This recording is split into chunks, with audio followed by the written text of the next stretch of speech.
नमस्कार विद्यार्थी मित्र हो. तर आज आपण BA थर्ड इयरच्या विद्यार्थ्यांच्या अनुषंगानं अभ्यास करणार आहोत. BA थर्ड इयरच्या विद्यार्थ्यांचं हे 6वं सेमिस्टर आहे आणि या 6व्या सेमिस्टरमध्ये गेल्या काही दिवसांपासून आपण 14व्या पेपरच्या संदर्भामध्ये आपण चर्चा करू. विद्यार्थी मित्रो, 14वा जो पेपर आहे आपला सामाजिक संशोधन पद्धती असा आहे. या सामाजिक संशोधन पद्धतीमध्ये एकूण 3 प्रकरणं होते. या 3 प्रकरणापैकी आतापर्यंत आपण 2 प्रकरणाच्या अनुषंगानं चर्चा करत आलेलो आहोत. त्या दोन्हीही प्रकरणामधील असणाऱ्या ज्या काही सामाजिक संशोधनाशी निगडीत असणाऱ्या विविध संकल्पनांचा आपण अभ्यास केला. टेक्निक्स ऑफ इन्व्हेस्टिगेशनच्या संदर्भामध्ये असेल, जी काही सामाजिक संशोधनाशी निगडीत असणारी डेटा कलेक्शन करणारी जी काही तंत्र आहेत, त्या तंत्रामध्ये आपण वेगवेगळ्या टेक्निक्सचा अभ्यास केला. क्वेश्चनरीज असेल, ऑब्झर्वेशन असेल, इंटरव्ह्यू असेल, ही आपल्या अभ्यासक्रमातील जी काही टेक्निक्स होती ती आपण चर्चा केली. त्याचबरोबर दुसऱ्या प्रकरणामध्ये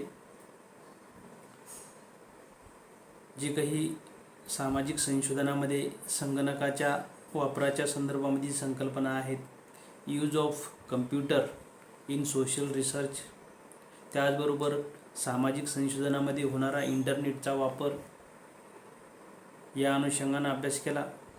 त्याचबरोबर सामाजिक संशोधनामध्ये सांख्यिकीचं काय महत्त्व आहे, सांख्यिकीमध्ये असणारे विविध जे काही मेजर्स आहेत, मध्यांक, बहुलक असेल, या संदर्भामध्ये आपण चर्चा केली. त्याचबरोबर संशोधनामध्ये जी काही सॉफ्टवेअर आहेत जे उपयोगी आहेत, उदाहरणार्थ SPSS सारखा सॉफ्टवेअर आहे जे माहितीला व्यवस्थितपणे मांडण्यासाठी, विश्लेषण करण्यासाठी आज खूप मोठ्या प्रमाणामध्ये संशोधनामध्ये त्याचा वापर होऊ लागलेला आहे. या अनुषंगानं अभ्यास केला. आणि आता आपल्याला या शेवटच्या प्रकरणामध्ये आपल्याला अभ्यास करायचा आहे. ते शेवटचं प्रकरण आहे विद्यार्थी मित्र हो, आपलं युटिलिटी ऑफ सोशल रिसर्च, सामाजिक संशोधनाची उपयोगिता काय, या अनुषंगानं आपल्याला या आजच्या तासिकेमध्ये चर्चा करायची आहे. ज्या सामाजिक समस्या आहेत त्या सामाजिक समस्यांचं या ठिकाणी कशा पद्धतीनं संशोधनामध्ये विश्लेषण केलं जातं, विविध सामाजिक समस्यांचं या ठिकाणी अध्ययन करत असताना कार्यकारण संबंधाचा अभ्यास केला जातो. त्या प्रत्येक समस्यांचा वस्तुनिष्ठपणे अध्ययन करून त्या समस्यांचे समाज व्यवस्थेवर काय परिणाम होत आहेत, त्या परिणामांचा विचार करून काही उपाययोजना सुचवता येतील का, या संदर्भामध्ये विचार केला जातो. एकंदरीतच समाज व्यवस्थेची ही जी काही संरचना आहे ती स्ट्रक्चर कसा आहे, ग्रामीण भाग, शहरी भाग, आदिवासी भाग, या भागांमध्ये ज्या काही विविध लोकांच्या जीवनामध्ये येणाऱ्या ज्या काही अडचणी आहेत, समस्या आहेत, त्या समस्यांचं कशा पद्धतीने निराकरण करता येईल, या अनुषंगानं अभ्यास केला जातो. किंवा या समस्यांच्या सोडवणुकीसाठी जी काही संशोधनात्मक ध्येय धोरणं आहेत किंवा जी काही धोरणं आहेत कशा पद्धतीनं राबवता येतील, कशा पद्धतीनं धोरणांचा अवलंब करता येईल, या संदर्भामध्ये आपण विचार करू शकतो. शासनाच्या विविध जे काही स्कीम आहेत, वेलफेअर स्कीम आहेत, त्या वेलफेअर स्कीमचं इम्प्लिमेंटेशन कसं आहे, इम्प्लिमेंटेशन करत असताना कोणते अडथळे निर्माण होऊ शकतात, कोणत्या अडचणी येत आहेत, याही संदर्भामध्ये सामाजिक संशोधनाच्या अनुषंगानं त्याचा उपयोग केला जातो किंवा त्याचा विचार केला जातो. संशोधनाच्या अनुषंगानं ते शोध घेतला जातो. या सर्व बाबींचा अभ्यास आपल्याला या ठिकाणी या प्रकरणामध्ये होतो.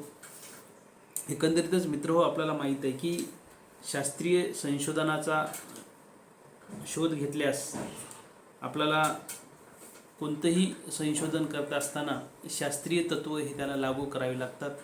आणि या शास्त्रीय तत्त्वाच्या माध्यमातून जर एखाद्या घटनेचा, समस्येचा जर आपण अभ्यास केला तर निश्चितच त्याच्यावर वस्तुनिष्ठपणे अभ्यास करून त्याच्यातून कार्यकारण संबंध शोधता येतील. हा या शास्त्रीय तत्वाचं मूळ आधार आहे.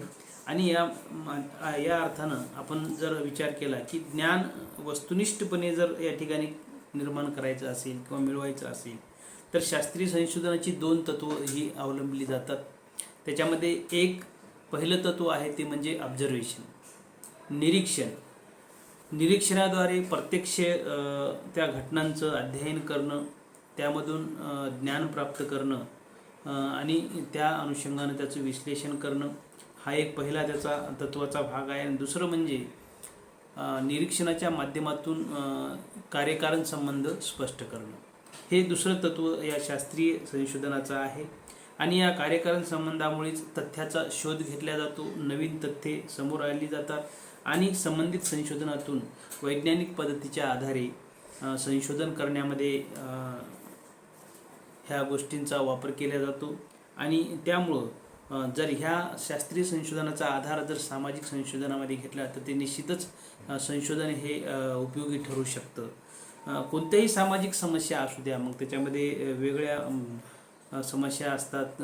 ग्रामीण पातळीवर समस्या, आरोग्याचे प्रश्न असतील, आर्थिक प्रश्न असतील, बेकारी असेल, गुन्हेगारी असेल, अशा विविध समस्येच्या संदर्भामध्ये आपण जर अभ्यास करत असलो तर निश्चितच या समस्यांचा अभ्यास करत असताना शास्त्रीय पद्धतीच्या माध्यमातून जर संशोधन केलं, वस्तुनिष्ठता शोधण्याचा प्रयत्न केला तर निश्चितच त्या संशोधनाचा उपयोग हा त्या व्यवस्थेच्या विकासासाठी, त्या व्यवस्थेच्या एकंदरीत प्रगतीसाठी त्याचा होत असतो.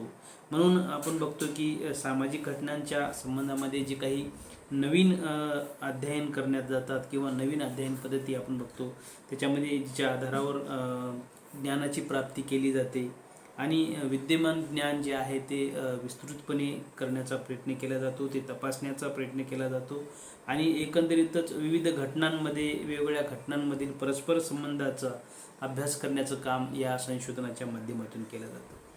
संशोधनाच्या संदर्भामध्ये विविध विचारवंतांनी वेगवेगळ्या व्याख्या केलेल्या आहेत, त्या आपल्याला माहीत आहेत. जसं J.W. बेस्ट यांनी जे म्हटलं आहे की संशोधन ही एक व्यवस्थित क्रिया आहे, एक सिस्टमॅटिक मेथड आहे की ज्याद्वारे शोध घेतला जातो आणि संबंधित ज्ञानाच्या अंगाचा विकास करण्याचा प्रयत्न केला जातो. तर ही जी पद्धती आहे संशोधनाची पद्धती, ही कुठलीही घाई केल्या जाणारी संशोधनाची पद्धती नाही आहे, तर ती व्यवस्थितपणे, सिस्टमॅटिकपणे शोध घेण्याची एक प्रक्रिया आहे असं या संदर्भामध्ये त्यांनी म्हटलं आहे. त्याचबरोबर याच्यामध्ये वेबस्टरच्या शब्दकोशानुसार एक संशोधनाच्या संदर्भामध्ये व्याख्या केलेली आहे की संशोधन म्हणजे तथ्ये किंवा तत्त्वे शोधण्यासाठी करण्यात येणारी चिकित्सा किंवा परीक्षण किंवा एखादी गोष्ट शोधून काढण्यासाठी सतत पद्धतशीरपणे केलेले निरीक्षण. ही एक चिकित्सक स्वरूपाची पद्धती आहे. कार्यकारण संबंध शोधणारी ही प्रक्रिया आहे. परीक्षणाच्या माध्यमातून नवीन नवीन गोष्टींचा शोध घेण्याची ही प्रक्रिया आहे. तर या अनुषंगानं आपण संशोधनाकडे बघितलं पाहिजे. संशोधनाच्या संदर्भामध्ये वेगवेगळ्या प्रक्रिया आहेत, वेगवेगळे टप्पे आहेत. जसं आपण बघतो संशोधन करत असताना वेगवेगळ्या समस्यांचं वेगवेगळ्या पद्धतीनं अध्ययनसुद्धा केलं जाऊ शकतं. याच्यामध्ये जसं आपण बघतो फील्ड स्टडी आहे, ज्याला आपण क्षेत्र अध्ययन पद्धती असं म्हणतो. तर याच्यामध्ये विविध क्षेत्रामध्ये नियोजनाचा अवलंब केला जातो आणि एकंदरीतच समाजातील विविध अंगांचा, विविध पैलूंचा अभ्यास हा वस्तुनिष्ठपणे करण्याचा प्रयत्न याच्यामध्ये केला जातो आणि एकंदरीतच सामाजिक क्षेत्रामधील जी काही व्यापक क्षेत्राची पाहणी आहे ती या पद्धती क्षेत्र अभ्यास पाहणीच्या माध्यमातून अभ्यास केली जाते. आणि या पद्धतीद्वारे सर्वसाधारणतः आपण बघतो की सामाजिक मग कला किंवा सामाजिक बदलांची जी प्रवृत्ती आहे त्या संदर्भामध्ये अभ्यास केला जातो. सामाजिक बदलांच्या प्रवृत्तीच्या संदर्भामध्ये अध्ययन अत्यंत उपयुक्त ठरले आहे. ऑकबर्न आणि निमकॉफ यांनी या सामाजिक प्रवृत्ती आणि सांस्कृतिक संस्थांच्या संदर्भामध्ये मागासलेपणाच्या या संकल्पनेची मांडणी केलेली आहे आणि यातूनच नवीन संशोधन करणाऱ्या संशोधकांना एक नवा दृष्टिकोन उपलब्ध करून दिलेला आहे. म्हणून एकंदरीतच फील्ड स्टडीसारखी मेथड याच्यामध्ये आहे की जसं एखाद्या व्यक्तीची दुसऱ्या व्यक्तीच्या प्रती क्रिया प्रतिक्रिया किंवा परीक्षणात्मक अध्ययन करून त्याच्या प्रभावांचं एक सखोल अध्ययन, सूक्ष्मपणे अध्ययन करण्याचं काम केलं जातं. या अनुषंगानं आपण बघतो की जे संशोधनाच्या संदर्भामध्ये आपण बघतो याच्यामध्ये एखाद्या जातीचा अभ्यास, एखाद्या जमातीचा अभ्यास, एखाद्या समूहाचा अभ्यास, मग तो समूह विद्यार्थ्याचा समूह असू द्या, शेतकऱ्यांचा अभ्यास असू द्या किंवा विविध समूहाच्या संदर्भामध्ये असू द्या, की याच्यामध्ये जसं आपण बघतो की जे विद्यार्थी आहेत त्या विद्यार्थ्यांच्या संदर्भामध्ये काही समस्या असतील, बेकारीचा प्रश्न असेल, या अनुषंगाने त्याच्यामध्ये अभ्यास केला जातो. विविध स्ट्रक्चरचा अभ्यास केला जातो आणि समस्याची जाणीव या माध्यमातून या अभ्यासामध्ये केली जाते.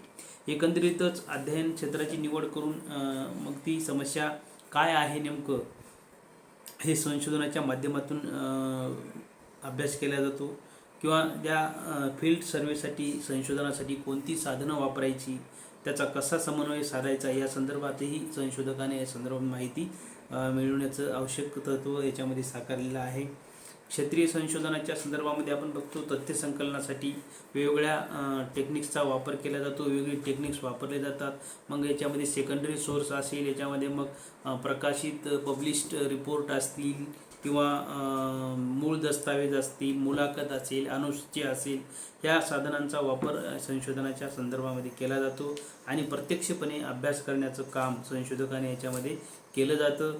आणि एकंदरीतच त्या फील्डमध्ये जाऊन स्वतः प्रत्यक्ष त्या ठिकाणी राहणं, त्या गोष्टींचा अभ्यास करणं आणि एकंदरीतच त्या फील्डमधल्या लोकांशी जवळीकता साधणं आणि वस्तुनिष्ठपणे सुसंगत स्वरूपाची माहिती प्राप्त करण्याचा प्रयत्न केला जातो. त्याचबरोबर एक्सपेरिमेंटल सारख्या पद्धती आहेत की ज्याच्यामध्ये प्रयोगात्मक पद्धती ही एक प्रकारची निरीक्षण स्वरूपाची पद्धती आहे.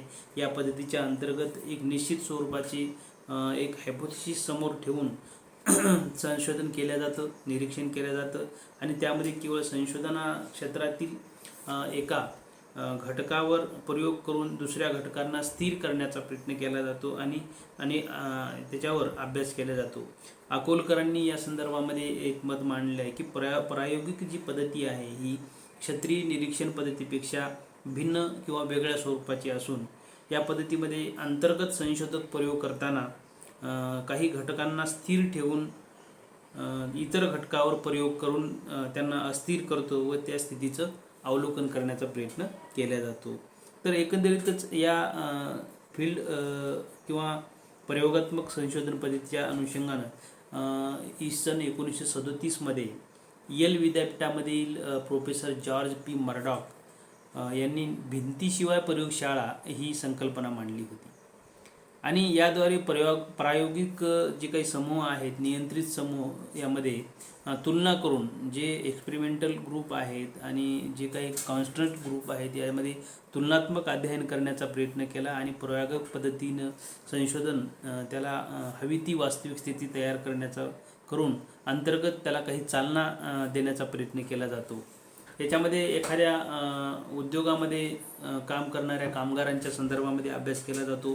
त्यांना वेगवेगळ्या सुविधा देऊन त्यांना मनोरंजनाची साधनं असतील, कर्ज असेल किंवा वेगवेगळे लाभांश देऊन त्यांच्यावर काय परिणाम होतो किंवा त्यांच्या काम करण्याच्या पद्धतीमुळं प्रोडक्शनवर काय परिणाम होतो, किती प्रोडक्शन मध्ये वाढ होऊ शकते याचं एक निरीक्षण करण्याचं काम या पद्धतीद्वारे केलं जातं.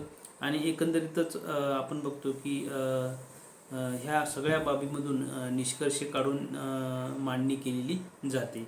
त्याचबरोबर केस स्टडी सारख्या पद्धती आहेत. केस स्टडी ही सामाजिक शास्त्राअंतर्गत ज्या सामाजिक परिस्थितीतून अध्ययन केलं जाते ते साधारणतः परिणामात्मक आणि गुणात्मक, जसं क्वांटिटिव्ह आणि क्वालिटेटिव्ह या पद्धतीनं अभ्यास केला जातो. परंतु समाजशास्त्रामध्ये सामाजिक संबंधाचा अभ्यास करणारं शास्त्र असल्यामुळं सामाजिक संबंध हे बहुतांश गुणात्मक स्वरूपाचे असतात आणि या संबंधांना सहजगत्या आपल्याला मापता येणं शक्य नाही. त्यामुळं या संबंधाच्या मापनाकरता केस स्टडी ही मेथड याच्यामध्ये वापरली जाते किंवा उपयुक्त ठरते आणि या पद्धती अंतर्गतच विशिष्ट घटकांचा या ठिकाणी अभ्यास केला जातो. मग या व्यष्टी अध्ययन पद्धती ही गुणात्मक विश्लेषणाची एक पद्धती आहे. यामध्ये मग आपण बघतो एखाद्या व्यक्तीचा अभ्यास असू शकतो, एखादं कुटुंब असू शकते, एखादी संस्था असू शकते एखादी संस्कृती असू शकते किंवा एखादा गट असू शकतो, याचा अभ्यास यामध्ये केला जातो. त्यांच्या जीवनाचा एकंदरीतच अभ्यास करून त्याचं विश्लेषण करण्याची ही एक पद्धती आहे. तर याच्यामध्ये फ्रेडरिक लिपले, हर्बर्ट स्पेन्सर यांनी सर्वप्रथम या केस स्टडी पद्धतीचा अभ्यास केलेला आहे. त्यांनी एकंदरीत बघितलं की याच्यामध्ये बालगुन्हेगारांचा अभ्यास करण्यासाठी या पद्धतीचा अभ्यास केलेला आहे आणि सूक्ष्म आणि सखोल अभ्यास करून बालगुन्हेगारीबाबत अधिक ज्ञान प्राप्त करण्याचा याच्यामध्ये प्रयत्न केलेला आहे. अनेक वेगवेगळ्या काही सोशल सर्वे मेथड आहेत, हिस्टॉरिकल मेथड आहेत, सांख्यिकी पद्धती आहेत. तर या सर्वांचा अभ्यास एकंदरीतच आपण या संशोधनाच्या उपयुक्तीसाठी आहे. आणि एकंदरीत आपण बघतो की सामाजिक संशोधनाच्या माध्यमातून समाजामध्ये जे काही वेगवेगळे प्रश्न निर्माण होत आहेत, वेगवेगळ्या समस्या ज्या निर्माण होत चाललेल्या आहेत, जसं आपण बघतो ग्रामीण पातळीवर वेगवेगळे प्रश्न आहेत, रहदारीचा प्रश्न असेल, दळणवळणाचा प्रश्न असेल, आर्थिक समस्या असतील, शेतकऱ्यांचे प्रश्न असतील, ग्रामीण महिलांच्या समस्या असतील, शैक्षणिक समस्या असतील किंवा आपण बघतो मुलींच्या शिक्षणाचा प्रश्न असेल किंवा आरोग्यविषयक प्रश्न असतील, असे विविध समस्या आहेत. शहरी भागात सुद्धा वेगळे प्रश्न आहेत, गर्दीच्या समस्या आहेत किंवा झोपडपट्ट्यांचे प्रश्न आहेत, बेकारीचा प्रश्न आहे, अनेक प्रश्न वेगवेगळ्या ग्रामीण भाग असू द्या, शहरी भाग असू द्या, आदिवासी भाग असू द्या, कुपोषणाचा प्रश्न असेल, त्या विविध भागामधील समस्यांना जाणण्याचा प्रयत्न, त्यांचा अभ्यास करण्याचा प्रयत्न यामध्ये या संशोधनाच्या माध्यमातून केला जातो. आणि एकंदरीत आपल्याला माहिती आहे की संशोधनाचा उपयोगच मुळात जनकल्याणासाठी आहे. सामाजिक संशोधनच ही समाजाच्या विकासासाठी आहेत. कारण संशोधनाच्या माध्यमातून वारंवार एखाद्या घटनेचा अभ्यास केला जातो, त्याच्या कारण परिणामांचा अभ्यास केला जातो आणि एकंदरीत त्याच्यावर काही उपाययोजना करून निश्चितच ती परिस्थिती नियंत्रणात आणण्यासाठी संशोधनाचा उपयोग हा मोठ्या प्रमाणामध्ये होऊ लागलेला आहे. आपल्याला माहीत आहे की संशोधनाच्या माध्यमातून एक ज्ञानप्राप्ती होत असते आणि मुळातच शोध ही ज्ञानाची जननी आहे. आणि यामुळं एकंदरीत आपण बघतो की अज्ञानाचा नाश, कारण एखादी गोष्ट माहीत नाही ती माहीत करून घेणं हा संशोधनाचा उद्देश आहे. जी गोष्ट आपल्याला अज्ञान आहो आपण एखाद्या बाबीबद्दल, तर ते ज्ञात करणं हा या संशोधनाचा मूळ उद्देश आहे. आणि ज्ञानाचा नेहमीच प्रकाशाची उपमा दिली जाते ज्ञानाला, आणि त्यामुळं ही उपमा अगदी योग्य अशी आहे. कारण प्रकाशामुळे अंधार नष्ट होतो, तसं ज्ञानाच्या प्रकाशामुळे सुद्धा अज्ञानाचा नाश होतो. आणि म्हणूनच सामाजिक संशोधनामुळे ज्या काही विविध सामाजिक घटनांच्या संदर्भामध्ये आपलं जे काही ज्ञान आहे वैज्ञानिक प्राप्त करण्याचा प्रयत्न केला जातो आणि त्या संबंधात घटनांचा संबंध आपले अज्ञान दूर करण्यासाठी होत असतो. दुसरी गोष्ट याच्यामध्ये आपल्याला उपयोग असा आहे की सामाजिक कल्याणासाठी संशोधनाचा उपयोग आहे. जसं मुळात मी म्हणलो होतो की शोध हा ज्ञानामध्ये भर टाकणार आहे, तसा ज्या काही समाजामध्ये विविध समस्या आहेत त्या समस्या जर आपण नियंत्रित केल्या, समस्यांवर जर आपण नियंत्रण आणण्याचा प्रयत्न केला किंवा त्यामध्ये असणाऱ्या ज्या काही कारणांचा शोध घेऊन जर त्या कारणं दूर करण्याचा प्रयत्न केला तर निश्चितच त्या समस्या सोडल्या तर त्या व्यवस्थेमध्ये निश्चितच प्रगती होऊ शकते. म्हणून सामाजिक संशोधनामुळे सामाजिक कल्याण ही वैज्ञानिक पातळीवर केले जाऊ शकते. जसं सामाजिक कल्याणाचं काम कोणतीही व्यक्ती किंवा संस्था करते. अशा लोकांचा गैरसमज असतो की बाबा परंतु सामाजिक कार्याचा आधार हा त्या वैज्ञानिक ज्ञान आणि अनुभव असेल तर कार्यात निश्चितच यश मिळत असते. आणि वैज्ञानिक आधारावर आपण जर संशोधन केली तर निश्चितच वस्तुनिष्ठ माहिती ही आपल्याला त्यामधून प्राप्त होऊ शकते. किंवा वेगवेगळ्या गुन्हेगारीच्या संदर्भामध्ये आपण जर शोध घेतला तर त्या समस्या सोडवण्यासाठी त्याचा उपयोग केला जाऊ शकतो. त्याचबरोबर सामाजिक प्रगतीला सहाय्यक आहे. कारण समाजामध्ये ज्या काही चांगल्या गोष्टी निर्माण करायच्या असतील तर त्या गोष्टींसाठी परिवर्तनाला सामाजिक प्रगती आपण जसं म्हणतो तसं या सामाजिक प्रगतीमध्ये एक प्रकारचं परिवर्तनच होय आणि परिवर्तन समाजाकरता कल्याणकारी असते. आणि त्यामुळं सामाजिक जीवनाच्या अनुषंगानं आपल्या वैज्ञानिक ज्ञानाच्या आधारावर असे प्रयत्न केले जातात. त्याचबरोबर सामाजिक नियंत्रण करण्यासाठी सुद्धा उपयोग केला. जसं आपल्याला माहिती आहे की समाजातील वेगवेगळ्या समस्या जर आपण नियंत्रित केल्या तर निश्चितच समाजामध्ये नियंत्रण येते. त्याचबरोबर समाजाच्या विकासामध्ये नियोजनामध्ये सुद्धा सहाय्यक आहे. म्हणून संशोधन ही एक अशी स्थिती म्हणजे एक प्रक्रिया आहे की ज्याच्यामध्ये वेगवेगळ्या समूहाची लोकवैशिष्ट्ये किंवा संस्कृती असेल, संघटना असतील, गट असतील किंवा त्यांच्या गरजा असतील, हे त्या जाणून घेण्याचा प्रयत्न सामाजिक आणि नैसर्गिक साधनसामुग्रीच्या माध्यमातून आपण बघतो की ज्ञान असणं आवश्यक असते. आणि या गोष्टींचं ज्ञान नसेल तर नियोजनामध्ये अपयश येण्याची शक्यता असते. म्हणून सामाजिक नियोजनासाठी आवश्यक असणारं हे ज्ञान सामाजिक संशोधनामधून प्राप्त होत असते. त्याचबरोबर आपण बघतो की सामाजिक शास्त्राच्या विकासाला सुद्धा सहाय्यक आहे. जे काही आपण बघतो की समाजशास्त्र असू द्या, मानसशास्त्र असू द्या, अर्थशास्त्र असू द्या, राज्यशास्त्र असू द्या, सर्वच सामाजिक शास्त्रांमध्ये मानव समाजाशी संबंधित असणारे जे काही शास्त्र आहेत ती सर्व परस्पर संबंधित आहेत. आणि एका शास्त्रामध्ये असलेल्या ज्या काही ज्ञानाचा फायदा हा दुसऱ्या शास्त्रामध्ये होत असतो.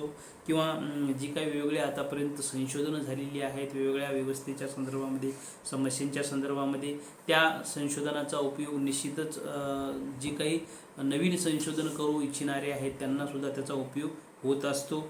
आणि त्यामुळं सामाजिक संशोधन हे जे काय आहे ते सामाजिक शास्त्रांच्या विकासाला सुद्धा एक चालना देणारं शास्त्र आहे. त्याचबरोबर थेरॉटिकलसुद्धा त्याचा उपयोग आहे. वेगवेगळ्या माहितीच्या आधारावर, वस्तुनिष्ठतेच्या आधारावर सामाजिक संशोधनाद्वारे जे काही वस्तुस्थिती समोर आणल्या जाते आणि त्या वस्तुनिष्ठतेचा निश्चितच उपयोग हा सामाजिक संशोधनामध्ये सिद्धांताची मांडणी करण्यासाठी केला जातो. सामाजिक प्रक्रियेच्या संबंधामध्ये जे काही विश्वसनीय ज्ञान आहे ते प्राप्त होते आणि संशोधनामधून प्राप्त केलेली जी काही वस्तुस्थिती आहे ती नवीन सिद्धांत मांडण्यासाठी त्याचा उपयोग केला जातो.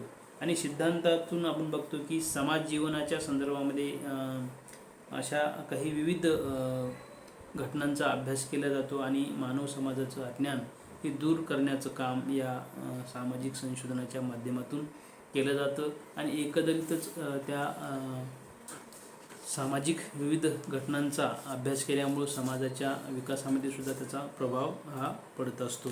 एकंदरीत आपण बघतो की ही सर्व उपयोग हा सामाजिक संशोधनामध्ये होत असतो. वेगवेगळ्या समस्यांचं अध्ययन करणं, ॲनलाइज करणं आणि त्याच्यावर व्यवस्थितपणे समस्यावर उपाययोजना शोधणं हा सामाजिक संशोधनाचा मूळ उद्देश आहे. तर आजचा जो काही आपलं लेक्चर आहे आपण याच्यामध्ये सामाजिक संशोधनाची उपयुक्ता, सामाजिक संशोधनामध्ये असणाऱ्या विविध समस्यांचं कशा पद्धतीने ॲनलाइज केलं जातं, कार्यकारण संबंध शोधला जातो, त्याच्या परिणामाचा अभ्यास केला जातो आणि एकंदरीतच उपाययोजना शोधण्याचं काम केलं जातं या अनुषंगानं आपण चर्चा केलेली आहे. यामध्ये असणाऱ्या ज्या काही आणखी 2 संकल्पना आहेत, जसं की आपण बघतो ॲडव्हॉकसी पॉलिसी आहे. सामाजिक संशोधनामध्ये धोरणाची जी काही महत्त्व आहे त्या संदर्भामध्ये आपण विचार करायचा आहे. तर या ठिकाणी आपण तोपर्यंत थांबूया.